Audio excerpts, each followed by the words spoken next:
15 years ago, I was living in a queer commune and calling myself Sebastian.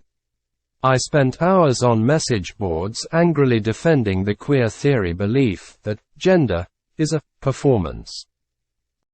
Funny how things change. On Wednesday, my book Feminism Against Progress was due to launch at a venue in New York City. But last week, the venue cancelled the event booking at short notice, following anonymous social media pressure. My thought crime. Saying in public that humans can't change sex, and that performing gender surgery on kids is butchery. No doubt the me of 15 years ago, Sebastian, would have been cheering on this cancellation. So how did I end up doing such a 180? The story begins at Oxford University, in Great Britain, in the late 1990s. There, as an undergrad majoring in English literature, I met woke theories for the first time, and jumped right in. I believed it all, and I set about realizing its ideas in my own life. Within the worldview I'd adopted, every form of commitment, stability, and structure felt oppressive. I wanted a world completely without power and authority. I tried to create that world and live authentically in it. I thought feminism meant being independent, constrained only by what I wanted to do. I should be free of expectations, limits, or obligations connected to being a woman, even the limits of my physical body. I should be free to have sex without consequences, like a man. To dress as I pleased. To do any job I liked. To be treated the same as a man, in all situations. Above all, I should not be expected to limit myself to being a mom. The feminists of the having it all era taught me that doing so would be evidence of my oppression, or maybe just my lack of ambition. To be just a mom was a kind of failure. After my daughter was born, though, I realized it wasn't that simple. First, I learned that independence and freedom don't really compute when you're pregnant. Suddenly what you eat or drink or do affects your baby as well as you. There's no more pretending you can do what you like, whenever you like. When your baby is crying for milk at 3 a.m., you can't just say, "No, I don't want to get up." Talking about independence in that context makes no sense. This realization drove me to rethink everything I'd believed about feminism. Why was a movement supposedly for women selling me on a kind of freedom that's worse than useless for moms? Are moms not women? Delving into the history of the women's movement, I came to see that it used to make plenty of space for moms.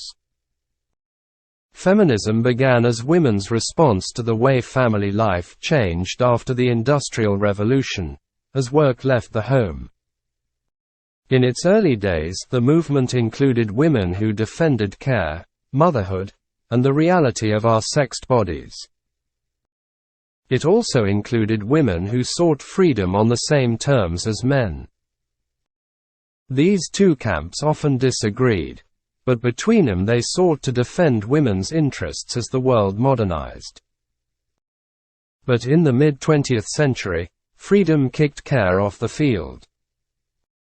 It happened when abortion was legalized, in the name of the feminism of freedom. Figures such as jurist Ruth Bader Ginsburg framed abortion as a crucial precondition for women to participate in society.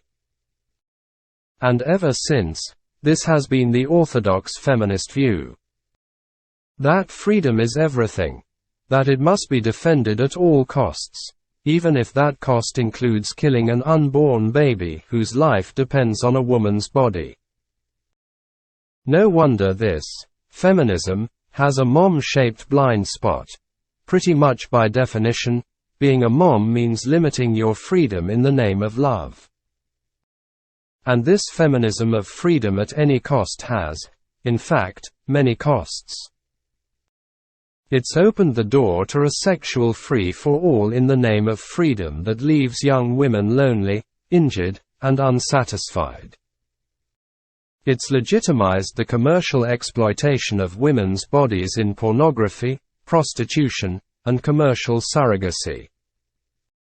And it's the driving force behind gender ideology. For if freedom is everything, and we're not free unless we can escape every limit of our sexed bodies, why should this only apply to women? Why not grant everyone the freedom to be whichever sex they like? But the brutal truth is that we can't have that freedom, any more than we can change the basic biological drives that underpin desire, reproduction, and motherhood. Every one of us is a union of mind and body. And every one of our bodies is sexed, male or female, from conception onward. Every cell in our body has a sex. And our sex still constrains who we can be, and even what we want, in ways that have nothing to do with culture, or power, or oppression. I was cancelled last week in New York City for speaking the truth about this. I get called all kinds of names by the fake feminists of freedom at any price. But when I say out loud that humans can't change sex, and that kids have needs, or that moms and dads aren't interchangeable, this is not born of ignorance or bigotry. It's the fruit of experience. I learned the hard way that more tech and more freedom doesn't mean more happiness. What brought me peace in the end was not emancipation, but beneficial constraints. A committed partnership, a stable home, a child, and a willingness to accept that I'm not just human, but also female.